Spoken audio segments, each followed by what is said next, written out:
Baik, kita mulai. Bismillahirrahmanirrahim. Assalamualaikum warahmatullahi wabarakatuh. Selamat datang kembali di channel Secara Sederhana. Hari ini kita coba membahas sebuah teori dalam manajemen produksi dan operasi. Teori ini juga dipakai dalam manajemen kualitas total, yaitu biaya kualitas. Sebenarnya apa sih biaya kualitas? Jadi sebenarnya biaya kualitas itu secara sederhana adalah sejumlah uang, sejumlah biaya yang harus dikeluarkan karena kita memproduksi barang atau jasa yang buruk. Jadi ini konsekuensi kalau kita memproduksi barang atau jasa yang buruk. Itu yang pertama. Tapi ada juga referensi yang bilang bahwa biaya kualitas ada biaya yang dikeluarkan karena kita ingin mengatasi masalah kualitas dalam produk atau layanan yang kita buat. Biaya ini mencakup biaya yang dikeluarkan untuk mencegah, mengidentifikasi, memperbaiki, juga menangani dari produk atau jasa yang kurang bagus atau cacat atau defect, gitu ya.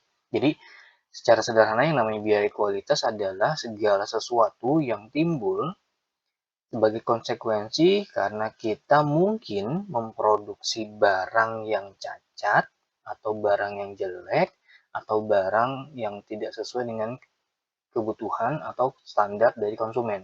Gitu. Jadi ini ada disebut sebagai biaya kualitas. Jadi sekali lagi yang disebut sebagai biaya kualitas adalah sebuah biaya, sejumlah biaya yang harus kita keluarkan untuk mempertahankan atau membuat sebuah barang atau produk jasa yang sesuai dengan yang diinginkan oleh konsumen.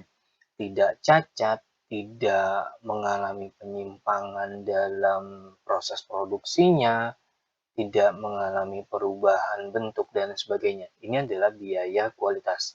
Jadi sekali lagi biaya kualitas ada dua macam, biaya kualitas yang dikeluarkan dalam proses pembuatannya supaya dia tidak buruk gitu ya, atau biaya yang timbul karena barangnya udah jadi tapi karena barangnya jelek itu berdampak pada perusahaan, dampak buruk. Jadi ini adalah biaya kualitas.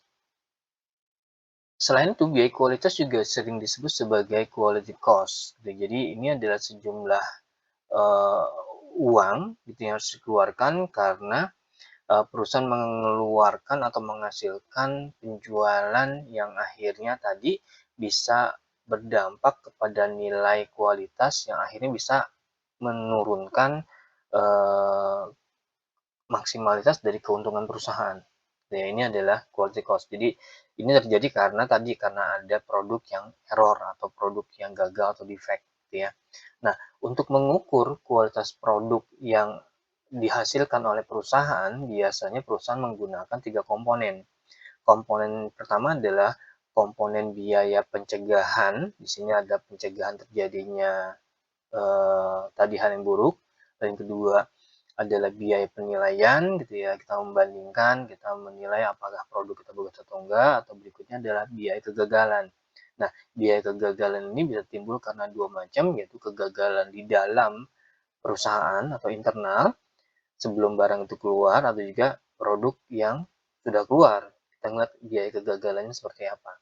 Ini lebih detailnya kita bahas bahwa biaya pencegahan ini adalah prevention cost, adalah sebuah biaya yang dikeluarkan untuk mencegah timbulnya sebuah produk cacat atau defect dalam proses produksi atau penyajian jasa. Biasanya timbul karena mungkin karena karyawannya tidak terlatih gitu ya, atau kurangnya perencanaan dari proses produksi.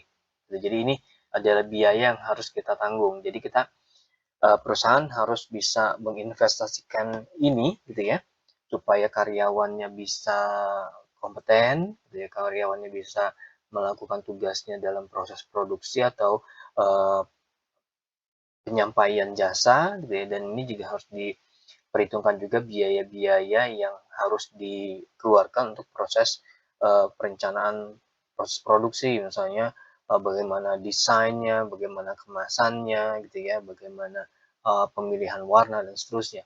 Ini biaya pencegahan.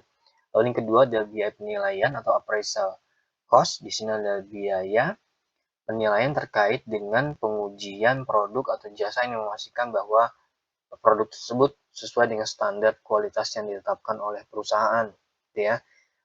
Kalau misalnya kita ngomong di industri otomotif, mungkin pernah ngelihat gitu ya di video mobil ditabrakin ke tembok gitu ya.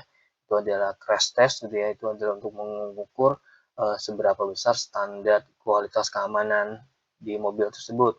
Misalnya menggunakan perusahaan ingin menggunakan standar airbag di penumpang depan, pengemudi gitu ya, dan juga bagian belakang, sisi kanan, sisi kiri itu mengetahui apakah besarnya benturan gitu ya, atau mungkin kalau misalnya handphone itu handphonenya harus dijatuhkan pada ketinggian tertentu untuk mengetahui standar kekuatan dari handphone. Jadi ini ada biaya penilaian atau appraisal cost. Jadi sekali lagi untuk menilai dan menguji kualitas dari produk yang akan disampaikan. Jadi sekali lagi ada biaya sebelum produk itu dibuat gitu ya atau disampaikan, tapi juga ada juga biaya ya untuk menguji apakah produk itu yang sudah jadi gitu ya atau jasa yang sudah jadi itu yang siap ditampilkan tuh sesuai dengan standar yang ditentukan. Tentunya standar ini disesuaikan dengan standar yang diinginkan oleh si konsumen. Nah, berikutnya yang ketiga adalah biaya kegagalan internal dan eksternal. Kalau biaya kegagalan internal atau internal failure cost adalah biaya yang timbul karena kita menemukan produk cacat saat pemilihan barang untuk dikirim. Jadi ini sebelum dikirim atau sebelum disampaikan ada produk cacat atau ada komponen yang tidak sesuai. Nah, ini eh, biaya ini mempengaruhi perusahaan juga sehingga akhirnya kita harus bisa lihat bahwa ada barang yang tidak bisa terjual gitu ya, misalnya begitu kita mau ngirim barang keluar ke konsumen gitu ya melalui distributor atau jasa yang lain, kita melakukan checking dulu, begitu melakukan checking ada masalah gitu. Nah, ini adalah biaya yang disebut sebagai biaya kegagalan internal. Di sini bisa meliputi biaya sisa bahan gitu ya, ada juga biaya pengulangan proses atau biaya perbaikan. Jadi ini terjadi karena mungkin terjadi hal di bagian akhir gitu ya. Lalu masih dalam perusahaan. Lalu berikutnya ada biaya kegagalan eksternal atau external failure cost. Di sini jenis biaya yang dikeluarkan perusahaan atas produk cacat yang ditemukan pada saat pengantaran gitu ya. Ini berarti udah diantarkan gitu ya, bahkan udah dibeli sehingga akhirnya produk cacat itu mengganggu konsumen. Nah, ini juga lebih parah lagi. Kenapa? Karena konsumen bisa komplain. Dan untuk komplain itu berarti harus ada biaya penanganan klaim, gitu ya. Ada after sale service. Ini juga harus diperhatikan juga. After sale service adalah sebuah jasa atau sebuah layanan yang diberikan perusahaan kepada para konsumen sehingga akhirnya konsumen bisa mengklaim pada jangka waktu tertentu atau perjanjian tertentu sehingga akhirnya adanya barang yang mungkin nanti bisa dikembalikan gitu ya, atau ada penarikan. Ada beberapa kasus misalnya dalam otomotif misalnya ada penarikan produk karena cacat misalnya gitu ya, misalnya ada rem yang tidak berfungsi di beberapa jenis, maka mobil tersebut harus masuk ke bengkel dan itu tentunya bagian dari pelayanan perusahaan, otomatis biasanya terjadi uh, klaim yang gratis gitu.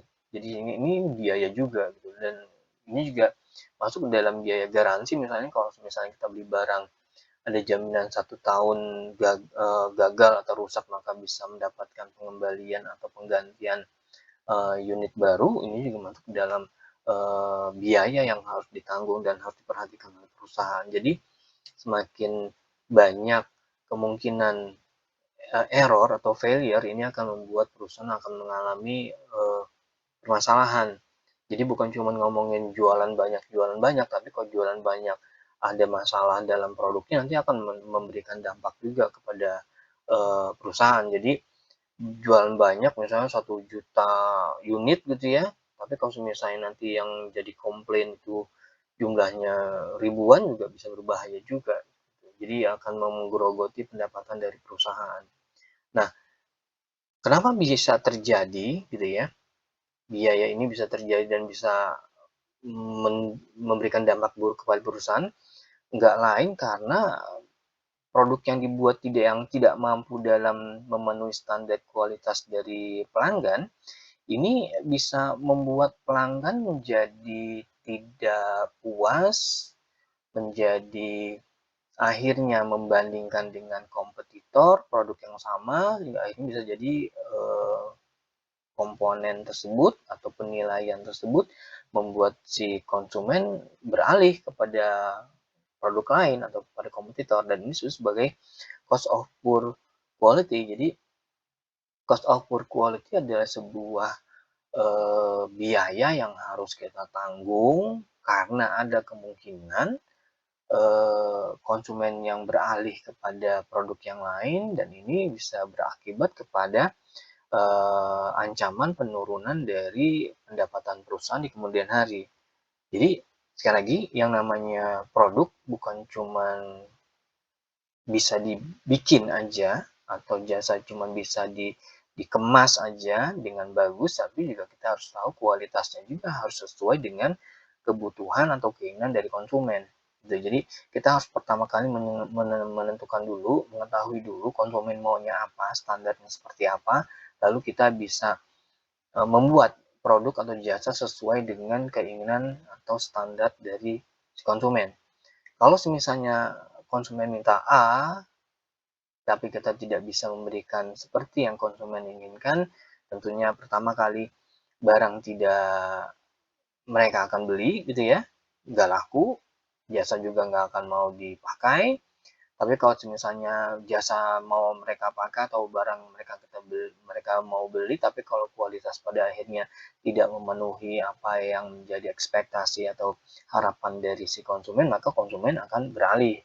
Nggak akan ada yang namanya repurchase atau pembelian ulang, nggak akan ada yang namanya pelanggan, nggak akan lagi adanya uh, uh, konsumen yang loyal gitu ya. Ini berbahaya untuk di kemudian hari. Ingat, penjualan yang baik adalah penjualan yang bisa berkesinambungan. Dan oleh karena itu, bukan cuma iklan doang yang bisa membuat konsumen membeli lagi, tapi barang yang bagus sesuai dengan apa yang diharapkan oleh konsumen itu juga menentukan. Seperti itu.